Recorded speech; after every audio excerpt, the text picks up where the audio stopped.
Thank you very much. It's a great pleasure to be here, and thank you so much for tuning in. Just a little bit about myself. I'm a writer, philosopher of technology, consultant and non-executive board member for a number of companies. And I'm interested above all in integrating two areas that I think are often treated separately. On the one hand, what it means to use technology well, and on the other hand, the bundle of skills that critical thinking describes, which above all are about what it means for people to think well and effectively and become more aware of bias. And the reason I want to bring these together, and I hope you'll see throughout this brief webinar, is that too often we see ourselves as somehow in competition with our technologies or as passive consumers of technology. And I think for me, the great question going forwards is what it means to make the most of machine and human capabilities and collaborations alike. And so we'll be going through three areas across 45 minutes, and then I'll take all of the questions that come up at the end in the last 15 minutes. I'll be looking at human time and attention first, and then at biased and flawed reasoning, and finally pulling these together to talk about maximizing your use of technology. And there will be polls throughout for a few questions for me to reflect on and some prompts. Now, what's the importance of integrating critical thinking and technology? I hinted at this at the start. Above all, I think, it's the fact that unless we think critically about automated machine systems and the tools we use, then we end up in a situation whereby we as people are adding far less than we ought to bring. Rather than making the most of those things that humans do well, we can end up behaving a bit like broken machines ourselves. AI is often used to refer to artificial intelligence, but when I'm worrying about the future in terms of technology, I find myself worrying a lot more about the phenomenon of artificial idiocy, which is where people behave in foolish ways because of the way they're using technology. One of the most straightforward examples is when, for example, you see someone following a sat-nav mindlessly, and in response to the prompt of the machine, they find themselves driving and getting stuck, driving down a dead end, even in some cases driving off a bridge. That's a very extreme example. But in general, unless we're very careful, a lot of the prompts and prods and pokes that technology gives us, behaviorally speaking, can lead us to behave in a way that doesn't make the most of our potential at all, that makes us communicate in a shallow way with each other, think shallowly where we ought to be thinking deeply. And perhaps above all, which is why I want to start with attention, that can make us feel constantly rushed, distracted, and divided in our minds. It can put us in a state which is fundamentally no good for cognition, for serious human thinking, feeling, creativity, and so on. And actually achieving that kind of time, that kind of attention in your daily life, in your working life, and indeed in your personal life, I think is one of the single biggest skills that we need to be practicing and teaching and reinforcing if we want to get the most out of technology and ourselves. So without further ado, I'd just like to go to an opening poll just to try and get a sense of how far, on a scale of 1 to 5, you feel like you do manage successfully to engage critically with the technologies in your working life. So just have a think about this for a minute and click on the poll, and then we'll look at the results, where 1 is, not at all, and 5 is a very great deal. I must confess, I'm not sure I would be a 5 on this. I'm not sure anyone will be a 5 on this without wanting to bias your results too much.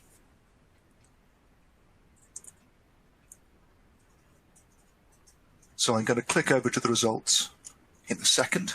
I hope everyone's had a time to think about this All of the polls will be slightly different, by the way. This opening one is to sort of lay the ground. So let's have a look. Okay, no ones, few fives, and people are clustering around 2 and 3, which I guess is good because, hopefully then this webinar will be of some use to you.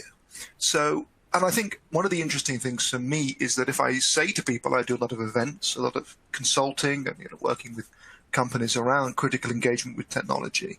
And of course, a lot of people find it a difficult thing to define. It sounds like a very vague phrase. It doesn't necessarily sound like something that we know how to do. We know how to engage critically with a particular problem, with a particular question, but to do it with technology, well, what does that even mean? And of course, it's correct that there isn't some generic critical approach that will automatically enable us to use technology well. It is something specific. And I just want to feel there's one general point, though, which can guide us, which I find very helpful. You'll see in this slide it says that to love is to choose. It's to know how to say no as well as yes.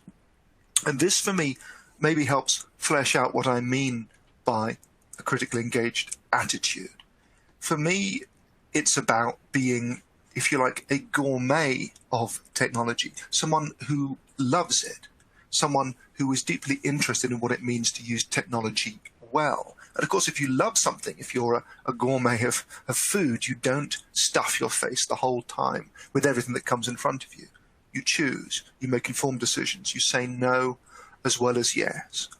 And knowing how to say no to particular choices, options, features, and opportunities, to think of yourself as someone who loves what tools can do for you, because you have a very clear sense of what it is you want to achieve, and thus what it is that tools can and can't do that will help you achieve that.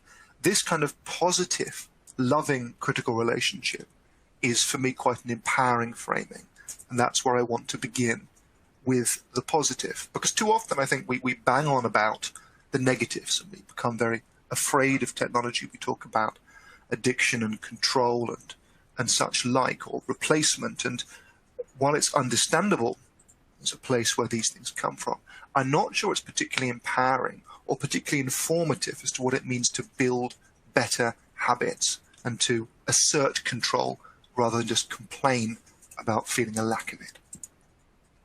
So, part 1 of 3, how to allocate attention effectively. Now, I said at the beginning, attention allocation is an absolutely crucial skill, and for obvious reasons. Your time and your attention are scarce and precious resources. And in an information age, there has never been a more profound difference between the amount of time and attention you have versus the amount of information that is out there competing for your attention. Moreover, a lot of business models are geared towards turning your time and attention into somebody else's money. And so negotiating this asymmetry is an absolutely crucial skill. So before I get into detail, I just want to do the second poll here. And please try and be honest about this one as far as possible. How long do you go during an average working day without checking your phone or social media? And we have 5 options there, ranging from less than an hour to more than 4 hours. Again, I would freely confess that more than 4 hours doesn't necessarily apply to me, certainly not every day. When I was originally putting this poll together, in fact, I had also less than half an hour, but I thought it would get a bit unfair if I was very granular about that. Now, this is a question I'm genuinely interested to see the responses to. I ask versions of this question at a lot of different events and to a lot of different people. And I think I'm often surprised by what people say. And I should say that in general, it's not that one thing is bad and one thing is good, but it is astonishing to me the intensity and emotional intimacy of the relationship that most people have with their mobile phones. That it is a device which is more like an extension of the body and the mind often than just a tool. And unless one is prepared to talk about, I think, the degree to which it becomes a part of the self and the degree to which this is a very personal, emotional, embodied relationship, I think you can't really be realistic about what it means then to own this, to take control of this, and to be happy with this relationship. So let's have a look at the results. To try and move things on. Thank you very much for your honesty and for filling these out. So we have about 72% of people who are either 1 to 2 hours or less than an hour, a very high level of frequency, and you know, a little bit at the more than 4 hours zone. This is very typical. I think according to Google and others, on average, people are touching a phone more than 100 or 200 sometimes times a day, because of course this is where almost everything that matters to us lives. And what interests me, as I say, is really how we feel about this relationship, is the nature of the relationship we have with this very intimate piece of technology.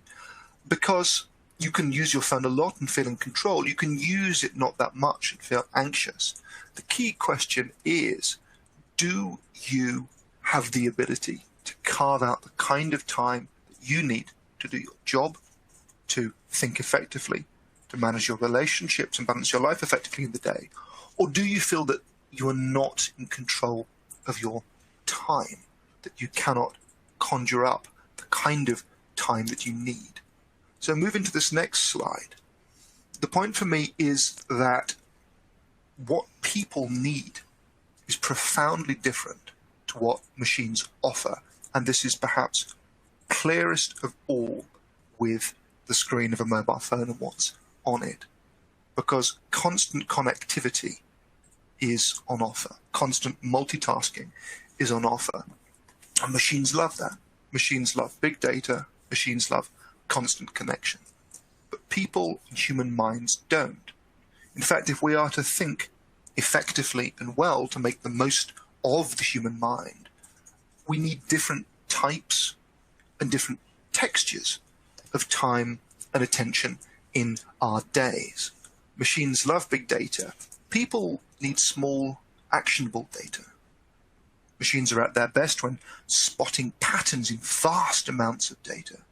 People are at their best in the value they bring when coming often to creative or critical conclusions based on small amounts of meaningful data. Of course, if you want to get the most out of people, you don't drown them in noise.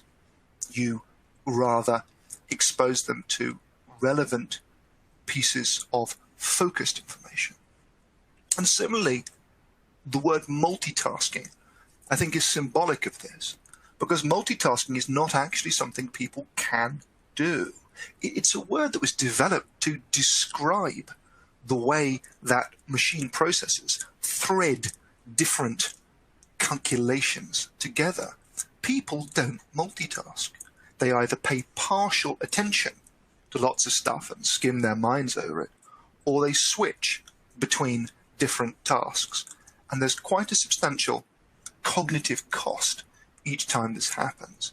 So research, for example, from Microsoft suggested that just having a window open in the background, something like email, an expectation of interruption, can lower your working IQ by 10 to 20 points.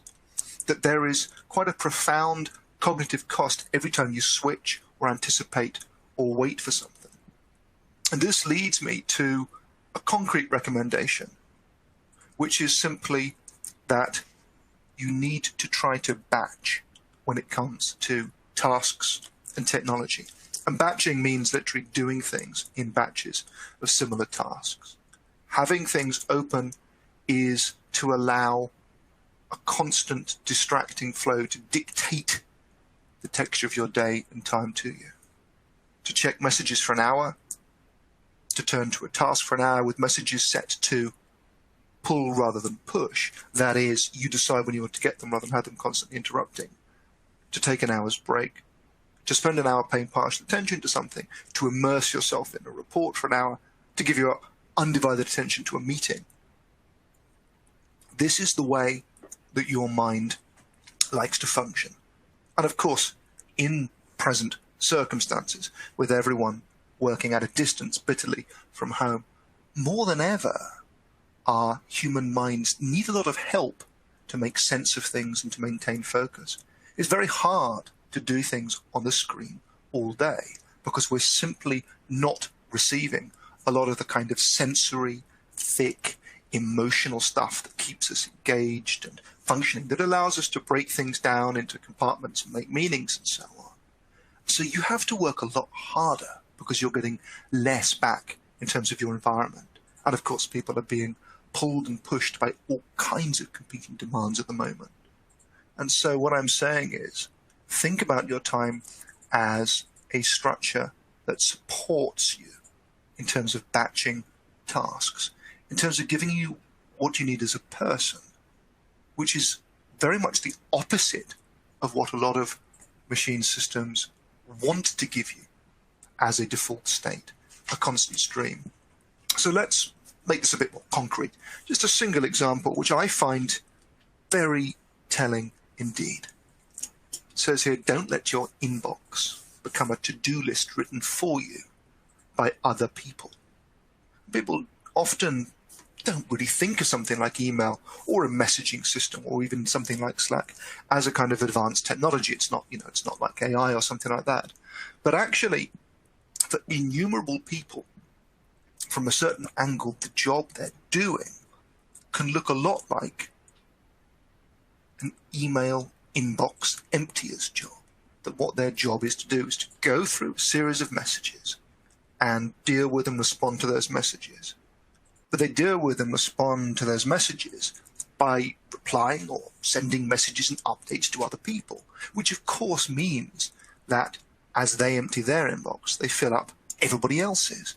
And so everybody is constantly filling up everybody else's inbox, generating more messages, generating more work. And it also means that to some degree, everybody is constantly responding to these constant small prods and pokes of other people's, and not necessarily sitting back and thinking, well, what is it most important that I do? What matters? In what ways are my priorities perhaps profoundly different to the priorities of my inbox? So this is, of course, one of the reasons why I do believe it's very important to, as far as possible, be pulling rather than pushing on messages. But more generally, I think it's a reason why a bit of critical pause and engagement is very important when it comes to thinking, well, what is the difference between the time and the attention you need to follow your priorities as well as possible, and the time and attention that you get if you just go with the default settings of the systems that surround you? Do you need to be replying to these emails now? Are they important or urgent? If they're not, do they need a reply at all? Does one need to be generating chains of messages and so on? Does your job look like at least part of your job description is inbox emptier or message clearer? And if it is, how can we change this together? And I think once we can start to collectively think about the question of what textures of time and attention will enable good work to be done, will enable us to give different tasks, different kinds of attention and focus, then we can sort of push back against the default logic that says we are in a constantly distracted, connected state, and this state is productivity, this state is what we ought to be doing. The second section of my talk is about avoiding bias and flawed reasoning. So this is digging down a little bit more into some of the most common kinds of cognitive error that people are prone to. Now, this is going to start with not so much a poll as a question. It's not quite a trick question, but it is a famous psychological experiment. It's taken from a famous psychological experiment by the Nobel laureate Daniel Kahneman. And he says, and has asked this to many, many different experimental groups of people, if a random word is taken from an English text, pick some pages from a book and take a random word from them, is it more likely that the word that you've picked at random starts with the letter K, or that K is the third letter of this word? So simply pick between those two things. And this applies, broadly speaking, to a page of any text in English, if you pick a typical page of text. I should say, for those who are interested, this experiment and many more like it into bias and cognition are detailed in Danny Kahneman's book, Thinking Fast and Slow, which is a best-selling account of his research into behavioral economics, as it's known. And I do recommend it very highly. It is a fantastic study of the predictable ways in which people tend to get things wrong. And perhaps more importantly, some of the stuff we can do to mitigate against this. Some of the structures we can put in place to try and stop ourselves falling into these kinds of error. So let's have a look at the results. This is an interesting one. So 75% say the third letter, 25% say the first letter. And I'm pleased to say that the 75% are correct. Perhaps you spotted this was a slightly a trick question. In the original experiments, a lot of people, the majority of people, tend to go for the first letter because, in general, if I said to you, if I put you on the spot and said, come up with 5 words that begin with K and 5 words that have K as their third letter, it's much easier in terms of how our minds work to think of words that have K as their first letter than to think of words that have K as their third letter. But I'm very impressed that my audience has got the counterintuitive answer correct. And I guess partly one knows that with questions like this, it's always the counterintuitive answer that's the right one. But what this illustrates is the way that we tend to use heuristics, which are mental shortcuts to solve problems, rather than working them out. And heuristics aren't bad, so this can illustrate the availability heuristic, which is simply the fact that often when we're trying to work out how reasonable or likely something is, we are guided by how easily information comes to mind, rather than by an absolute or rigorous measure of it.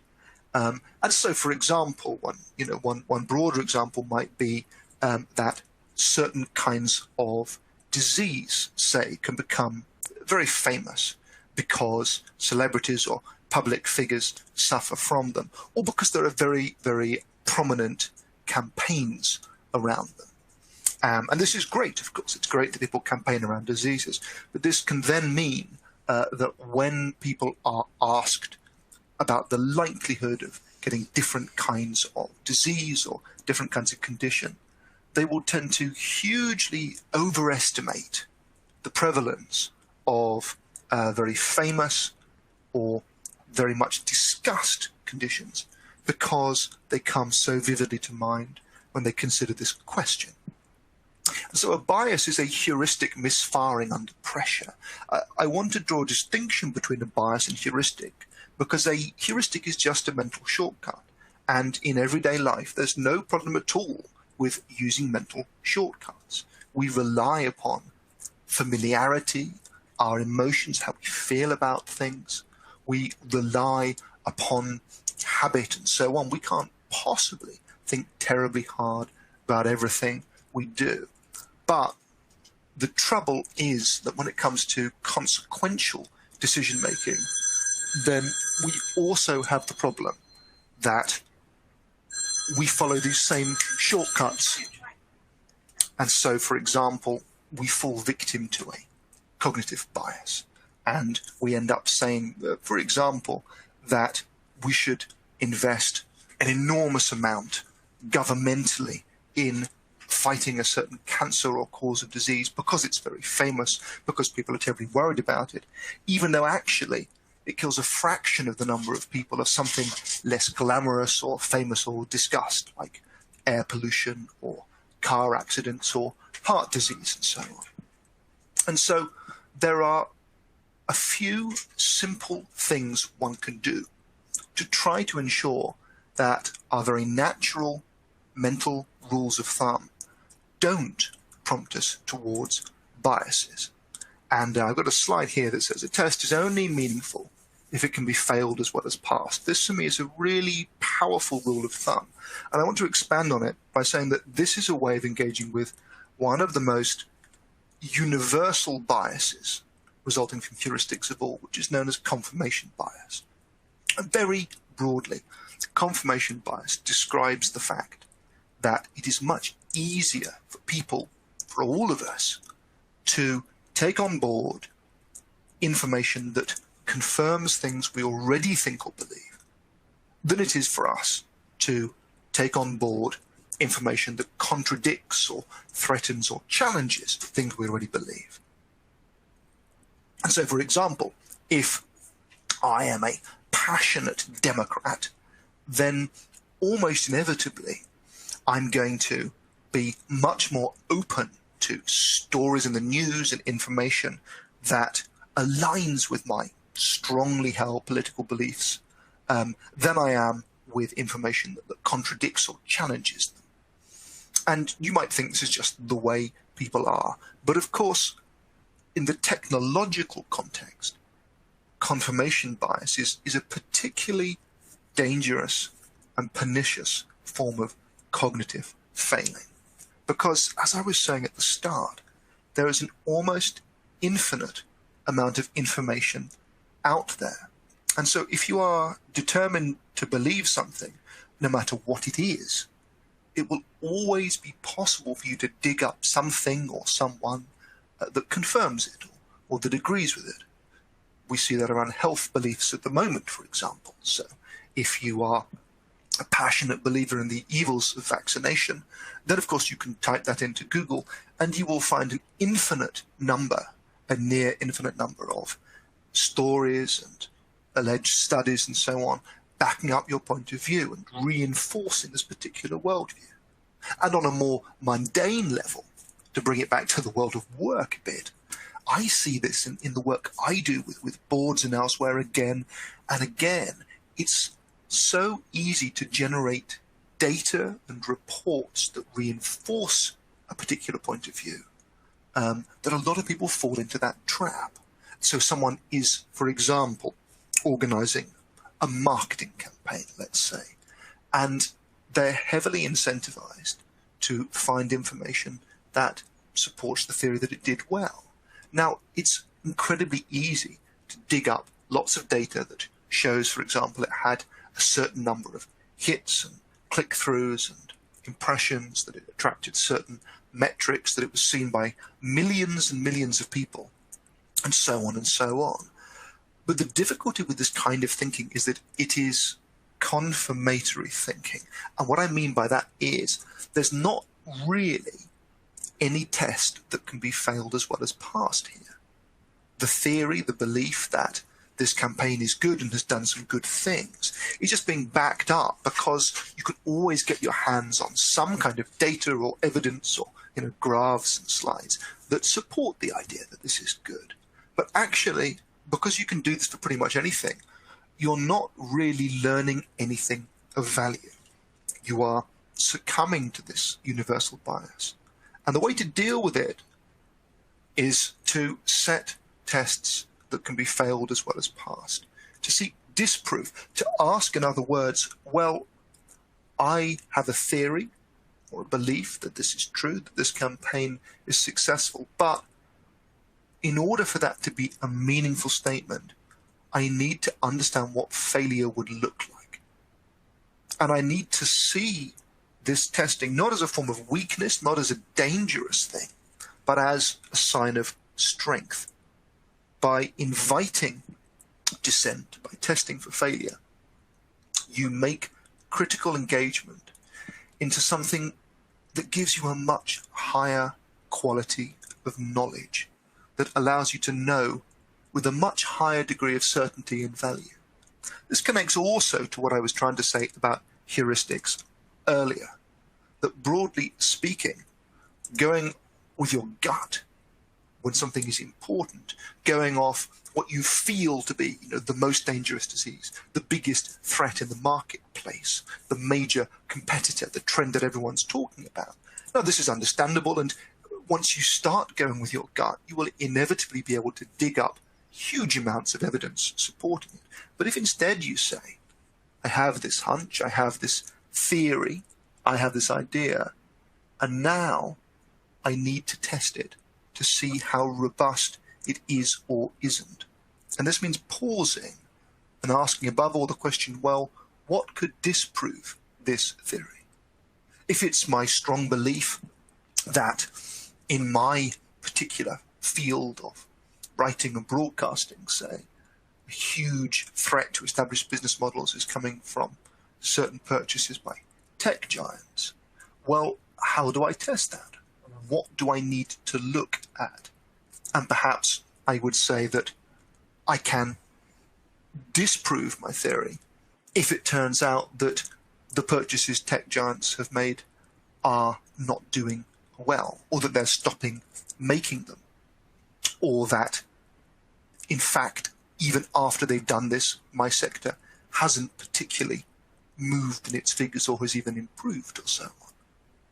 Now, that's a very abstract example, but interestingly, in more concrete terms, I write and broadcast, among other things, and people have been predicting the death of paper books for a very long time. And they've been wrong in some important and interesting ways, because certain kinds of paper and physical book have indeed been rendered largely redundant by technology. Such things as dictionaries, for example, and encyclopedias and reference books and so on have been, outclassed by digital resources. But elsewhere, if you're prepared to actually test this theory and look at the trends and so on, you find, perhaps against what a lot of people have wanted to believe, that there's quite an amazing robustness to a lot of physical products, but for many complicated reasons to do with preferences and the desire for ownership and gifting, and the simple fact that, say, reading and owning a physical product is a very different personal and emotional experience than viewing one on screen. But the point is that the moment you have an important idea, a strategically important idea, the first question should be not what evidence supports this, how can I put it to a meaningful test? And if you can't put it to a meaningful test, then you should be very worried, because it may well be that you are in the grip of various kinds of bias, of confirmation seeking, rather than in the business of actually knowing something. And so, part 3, maximizing your use of technology.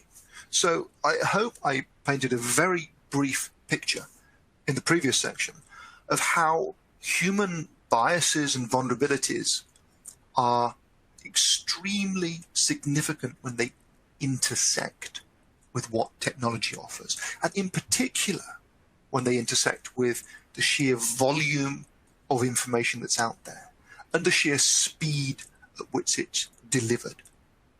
I talked about confirmation bias, and the fact that today, no matter how daft or dangerous the conspiracy theory you believe in, you are never more than one click away from finding thousands of other people who agree with you, from vanishing down a rabbit hole of groupthink.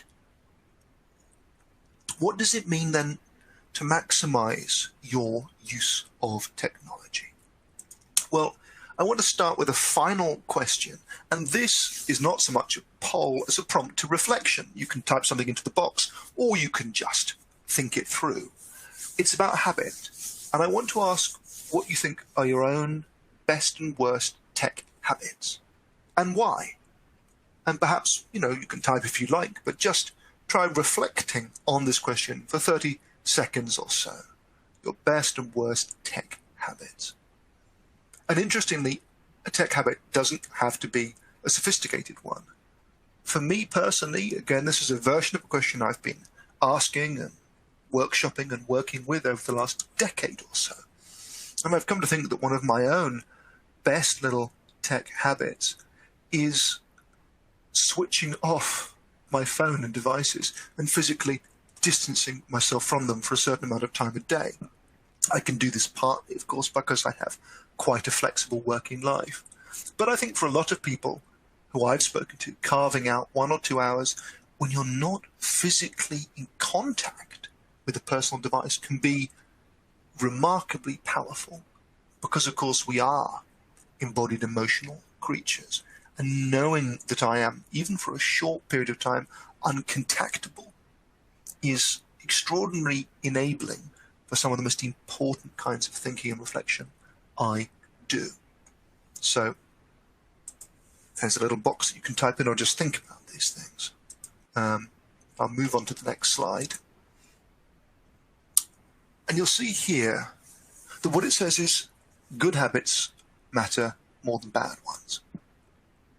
I gestured towards this at the start.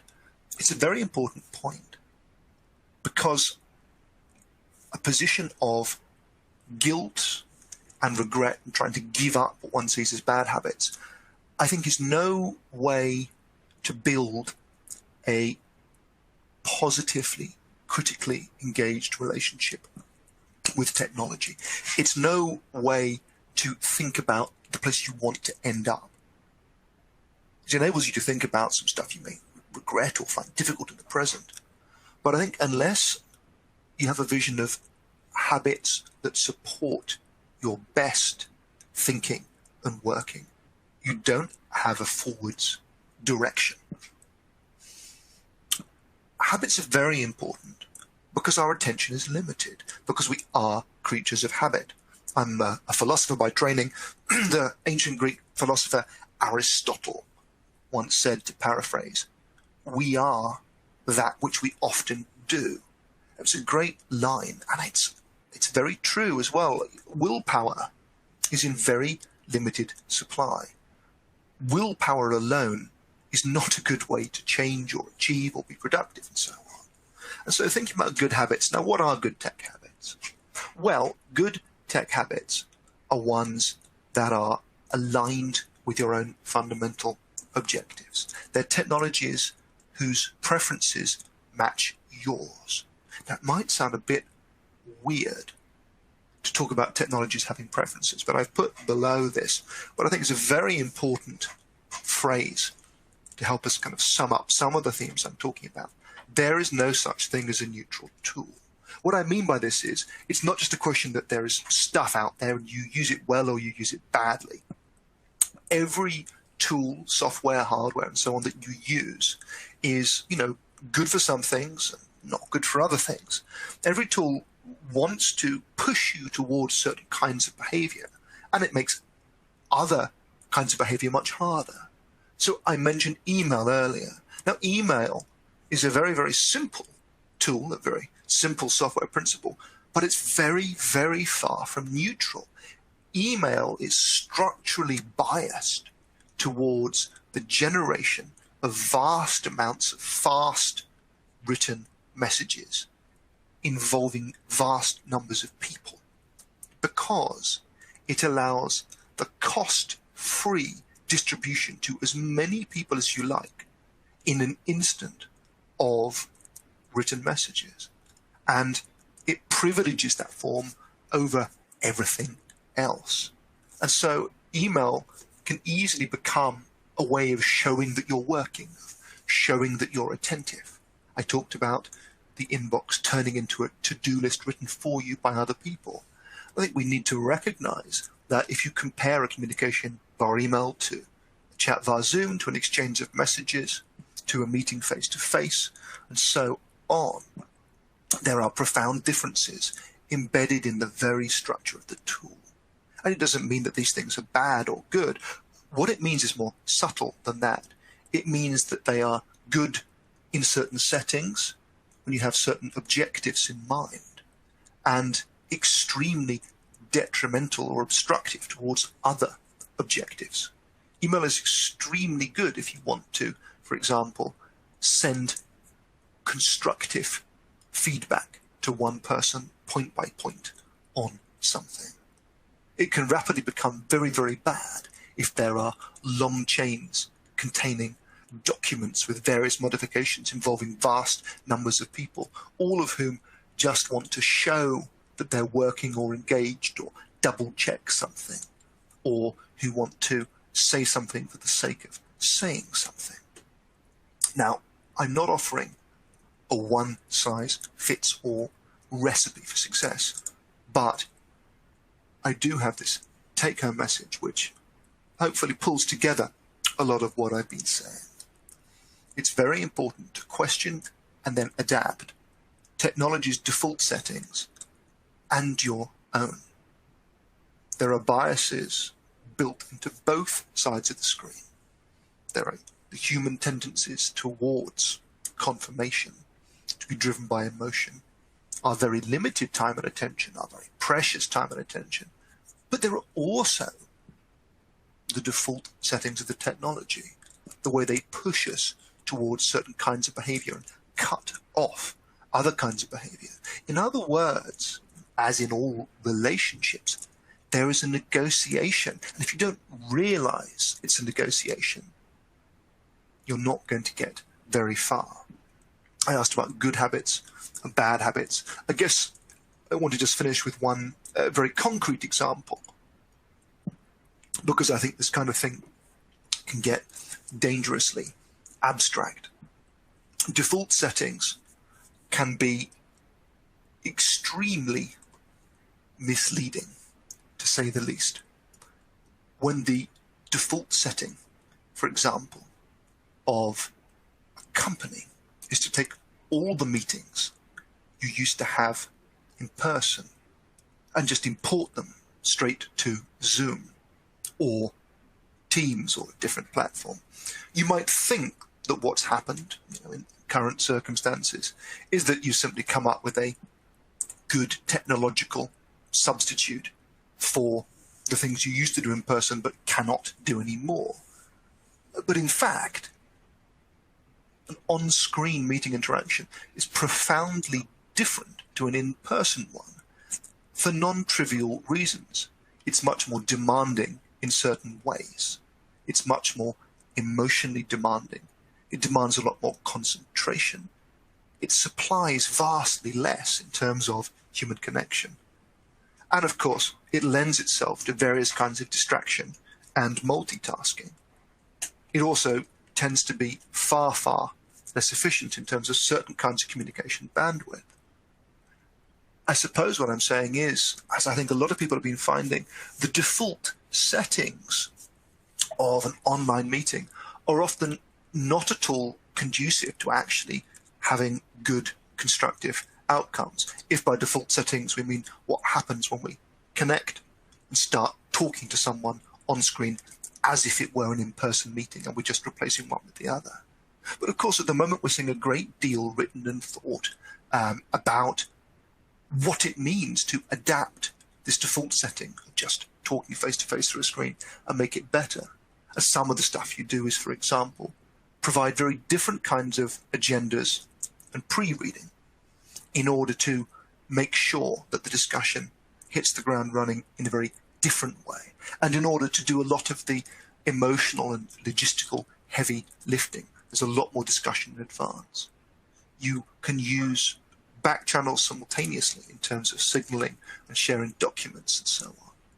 And also, of course, I've seen people very interestingly trying not to sit at computers, but trying to capture rooms, a lot of movement, much more dynamic ways of doing things. But of course, another thing you can do is ask the question, well, how many of these things need to be meetings? And how far actually would we be much better off looking instead at the purpose behind them, at what it is we're trying to achieve, and then finding different, better formats for doing that. Maybe we do the entire thing in live chat. Maybe this is appropriate for a shared document. Maybe this one is a collaboration on a different online platform. Maybe this is just an audio call. Maybe this is a video call. Maybe we don't need to be doing things in this way at all. You begin with needs. You question the default settings. You don't just go with the flow. This is the essence of critical engagement, and it has to be rooted as far as possible, in a very honest appraisal of, on the one hand, your capacities and biases and tendencies and needs, and on the other hand, the things that the technology does and doesn't offer. And between these two things, hopefully where you can end up is where I began, with this idea of a loving negotiation, of an aspiration to use technology well, to be a gourmet of technology who confidently is able to say no as well as yes to the potentials of the tools in